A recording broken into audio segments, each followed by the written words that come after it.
آج ویو 360 میں دنیا بھر میں دہشت گردی سے ہونے والی ہلاکتوں میں اضافہ، دہشت گردی کے متاثرین کی یاد میں منائے جانے والے عالمی دن پر جانیں گے کہ زندہ بچنے والوں کی زندگیاں کیسے متاثر ہیں۔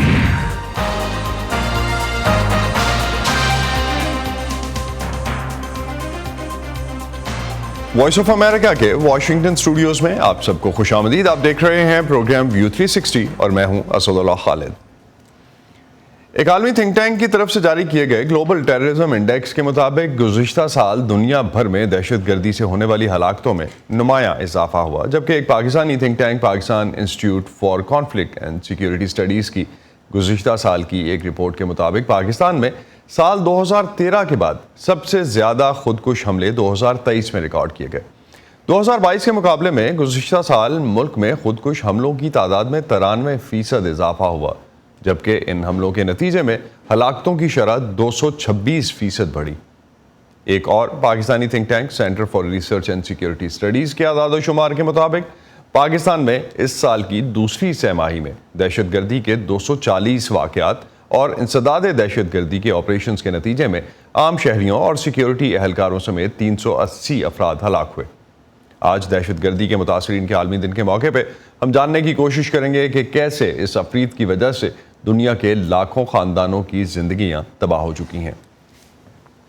آسٹریلیا کے think tank institute for economics and peace کی گلوبل ٹیررزم انڈیکس 2024 کے مطابق 2017 کے بعد 2023 میں دنیا بھر میں دہشت گردی سے ہونے والی اموات میں سب سے زیادہ اضافہ ریکارڈ کیا گیا۔ عالمی دہشت گردی کے اس انڈیکس کے مطابق دہشت گردی سے ہونے والی ہلاکتوں میں گزشتہ سال 22% اضافہ ہوا اور یہ تعداد 2017 کے بعد سب سے زیادہ یعنی 8,352 ہو گئی۔ لیکن اگر حملوں کی تعداد کو دیکھا جائے تو 2023 میں دہشت گرد حملوں کی تعداد میں 23% کی کمی ہوئی اور کل 3,350 حملے ہوئے۔ سب سے زیادہ حملے پاکستان میں ریکارڈ کیے گئے۔ گزشتہ سال دہشت گردی کے واقعات کا مرکز ٹیررزم انڈیکس کی تاریخ میں پہلی بار مشرق وسطیٰ نہیں بلکہ 50% سے زیادہ ہلاکتیں سب سہارا یا افریقہ کے جنوبی خطے کے ممالک میں ہوئیں۔ برکینا فاسو کو بدترین دہشت گردی کا سامنا کرنا پڑا، جہاں اموات میں ایک سال پہلے کی نسبت 68% اضافہ ہوا۔ دلچسپ بات یہ ہے کہ 2019 کے بعد پہلی بار افغانستان میں دہشت گردی کے واقعات میں نمایاں کمی ہوئی اور ایک سال پہلے کی نسبت ہلاکتوں میں 81% کمی دیکھی گئی۔ 2023 میں 4 انتہا پسند گروہ دنیا میں دہشت گردی کی کارروائیوں کے سب سے زیادہ ذمہ دار تھے۔ ان میں داعش، حماس، جماعت نصرت الاسلام والمسلمین اور الشباب کا نام آیا۔ پاکستان کئی اشروں سے دہشت گردی کے واقعات سے متاثر ہے۔ دہشت گردی نے ملک کے ہر حصے کو ہی متاثر کیا ہے اور ہزاروں خاندان کسی نہ کسی طرح دہشت گردی کے واقعات اور عسکریت پسند گروہوں کی کارروائیوں سے متاثر ہوئے ہیں۔ عاصم علی رانا ہمیں مزید بتا رہے ہیں۔ سال 2024 اب تک پاکستان کے لیے دہشت گردی کے حساب سے ایک مشکل سال رہا ہے اور پاکستان کو کئی نقصانات کا سامنا کرنا پڑ رہا ہے۔ دہشت گردی کی وجہ سے پاکستانی افواج کی ایک بڑی تعداد خیبر پختونخوا اور بلوچستان میں مصروف ہے اور دوسری طرف سینکڑوں ہلاکتوں کا نقصان بھی پاکستان کو برداشت کرنا پڑ رہا ہے۔ رواں سال پہلے 7 ماہ کے دوران پاکستان میں دہشت گردی کی وجہ سے ہونے والی ہلاکتوں کی تعداد 600 سے زائد ہو چکی ہے، جبکہ زخمیوں کی تعداد 1000 سے زائد ہے۔ رواں سال کی دوسری سہ ماہی میں دہشت گردی کے مختلف واقعات میں اضافہ ہوا اور اپریل سے جون تک 240 واقعات میں 380 افراد کی ہلاکت ہوئی، جن میں سیکیورٹی فورسز زیادہ نشانہ بنیں۔ ہلاک ہونے والے سیکیورٹی اہلکاروں کی تعداد 236 ہے، جس میں پاکستان فوج کے 137 اہلکار جبکہ باقی پولیس اور دیگر قانون نافذ کرنے والے اداروں سے تعلق رکھتے ہیں۔ صوبہ خیبر پختونخوا اور بلوچستان دہشت گردی کا مرکز رہے، جہاں ملک بھر میں ہونے والی دہشت گرد واقعات میں 92% ہلاکتیں اور 87% واقعات رونما ہوئے۔ گزشتہ سال کے مقابلے میں رواں سال ان واقعات میں 12% کمی دیکھنے میں آئی ہے، لیکن حالیہ عرصے میں خیبر پختونخوا کے قبائلی علاقوں میں افغان سرحدی علاقوں میں دہشت گردی کے واقعات تواتر سے بڑھ رہے ہیں۔ اور اب آپ کو ملواتے ہیں ایک ایسے پولیس اہلکار سے جو گزشتہ سال پشاور میں ہونے والے خودکش حملے میں شدید زخمی ہوئے۔ صحتیاب ہونے کے بعد انہوں نے دوبارہ سے پولیس فورس جوائن کی۔ اس دھماکے کے بعد انسپیکٹر نصر اللہ کی زندگی میں کیا تبدیلیاں آئیں اور وہ کن ذہنی اور نفسیاتی مسائل کا سامنا کر رہے ہیں، جانتے ہیں وائس آف امریکہ کے نصر الاسلام کی رپورٹ میں۔ گزشتہ برس پشاور کے رہائشی نصر اللہ نماز ظہر کے لیے پولیس لائن مسجد میں موجود تھے جب ایک زوردار دھماکے سے مسجد کی چھت گر گئی، جس کے نتیجے میں وہ ملبے کے نیچے دب گئے۔ نصر اللہ اپنے زندہ بچ جانے کو کسی معجزے سے کم نہیں سمجھتے، کیونکہ اس دھماکے میں 80 سے زائد افراد ہلاک جبکہ 150 سے زائد زخمی ہوئے تھے۔ دھماکے کے بعد ہمیں کچھ پتہ نہیں چلا کہ یہ ہوا کیا ہے، بس ہم ایک لحد سا بنا ہوا تھا، اس میں ہم پھنسے ہوئے تھے۔ یہ چھت جو تھا، چھت کا سارا ملبہ ہمارے سر بدن کے اوپر تھا۔ کچھ ٹائم بعد جب نظر دہرایا تو سارے لاشیں بکھری پڑی تھی، اور ملبے کے نیچے کسی کے پاؤں، کسی کا ہاتھ، کسی کا پورا بدن، ہم خود دوسروں کے خون میں لت پت تھے۔ نصر اللہ کا کہنا ہے کہ دھماکے میں زخمی ہونے کے بعد وہ کچھ عرصہ ہسپتال میں رہے، جس کے بعد انہیں صحت کی بحالی کے لیے گھر منتقل کر دیا گیا۔ ان کے بقول اگرچہ ان کے ظاہری زخم مندمل ہو چکے ہیں، لیکن ان کی زندگی میں بہت کچھ بدل چکا ہے۔ ڈیوٹی کرنے کے بعد ہم اپنے دوستوں کے ساتھ گپ شپیں، دیر تک بیٹھنا اٹھنا، کبھی ایک جگہ جانا کبھی دوسری جگہ جانا، لیکن اس واقعے کے بعد تو یکسر زندگی بدل گئی۔ انسپکٹر نصر اللہ کہتے ہیں کہ اس حادثے سے قبل وہ اپنے گھر والوں کے بارے میں فکر مند رہتے تھے، جبکہ اب ان کے خاندان والے ان کے لیے فکر مند رہتے ہیں۔ پشاور شہر میں کسی بھی ناخوشگوار واقعے کے بعد گھر سے خیر خیریت معلوم کرنے کے لیے ٹیلی فون کالز کی بھرمار شروع ہو جاتی ہے۔ ان کے بقول اس حادثے نے ان کی ذہنی صحت کو بہت متاثر کیا ہے۔ رات سونے میں مجھے انتہائی ڈر لگتا ہے، اچانک چیخ پکار کرتا ہوں، سارا گھر والا اٹھ جاتا ہے۔ اس طرح بلاسٹوں میں کبھی بھی انسان آپ کو تو نارمل نظر آئے گا، لیکن اندرونی طور پر وہ نارمل نہیں ہوتا ہے۔ میں خود اب بھی تقریباً 1.5 سال ہو گیا ہے، لیکن 1.5 سال تو کیا 10 سال والے بھی ہمارے ساتھی اور بھی جو ہے تو اسی طرح دوائیاں ریگولر لیتے ہیں، میں بھی اسی طرح، کیونکہ میں اب بھی ذہنی ٹارچر ہو۔ اگر ڈیلی نہیں تو دوسری رات لازمی آرام کی گولیاں سائیکاٹر کی ڈاکٹر سے مشورے کے مطابق میں وہ استعمال کرتا ہوں۔ صوبہ خیبر پختونخوا کے محکمہ اصلاح دہشت گردی کی جانب سے جاری کردہ اعداد و شمار کے مطابق رواں سال جولائی تک دہشت گردی کے تقریباً 250 کے قریب واقعات ہو چکے ہیں۔ دوسری جانب عسکریت پسند گروہ تحریک طالبان پاکستان یعنی TTP کی جانب سے صرف جولائی کے مہینے میں 144 واقعات کی ذمہ داری قبول کی گئی۔ انسپکٹر نصر اللہ کا کہنا ہے کہ دہشت گردی کے بڑھتے ہوئے واقعات سے وہ خوفزدہ رہتے ہیں۔ لازمی بات ہے، جب بات بچوں کی آتی ہے تو انسان سوچتا ہے کہ میں اگر کوئی ٹیچر ہوتا یا کوئی ایسا اور ڈپارٹمنٹ، سول ڈپارٹمنٹ میں نوکری کرتا تو اس طرح نہیں ہوتا، لیکن ہمیں کسی نہ کسی کو تو اس ملک کو بچانے کی خاطر اپنے آپ کو سب کچھ کو قربان کرنا پڑتا ہے۔ اگر ہم یہ شہادتیں نہیں دیتے تو ہمارا یہ مٹی، یہ ملک اس طرح آزاد نہیں ہوتا۔ 51 سالہ نصر اللہ زخموں سے صحت یاب ہونے کے بعد دوبارہ سے پولیس فورس میں شامل ہو چکے ہیں، لیکن وہ دہشت گردی اور اس کے خلاف جنگ کا جلد از جلد خاتمہ چاہتے ہیں، کیونکہ وہ کہتے ہیں کہ اس کی وجہ سے بہت زیادہ جانی اور مالی نقصان ہو چکا ہے۔ Nazar ul-Islam, voice of America, Peshawar. Pakistan میں دہشت گردی کے خلاف جنگ میں سرکاری اعداد و شمار کے مطابق کم و بیش 80,000 جانیں جا چکی ہیں، جن میں عام شہری، پولیس اہلکار اور فوجی شامل ہیں، لیکن ہزاروں افراد ایسے بھی ہیں جو ان واقعات میں زندہ تو بچ گئے لیکن ہمیشہ کے لیے معذور ہو گئے۔ نظر الاسلام نے armed Forces Institute of Rehabilitation Medicine میں کچھ ایسے ہی افراد سے بات کی۔ سرچ آپریشن کی دا و چې لکه مونږ خو د کیم نه راووتو که نه اروړي وه۔ سرچ آپریشن کے دوران ہم کیمپ سے باہر نکلے، اچانک سے میرا پاؤں طالبان کی جانب سے نصب کیے گئے IED پر آ گیا، جس کے بعد پاؤں سے میں محروم ہو گیا۔ اب جب میں کبھی تنہائی میں بیٹھ جاتا ہوں تو یقیناً اس کمی کو محسوس کرتا ہوں۔ جب کبھی بھیڑ میں یا دوسرے لوگوں کے ساتھ ہوتا ہوں تو پھر ایسا نہیں ہوتا۔ Sartaj Khan Armed Forces Institute of Rehabilitation Medicine میں گزشتہ 10 سال سے علاج کروا رہے ہیں۔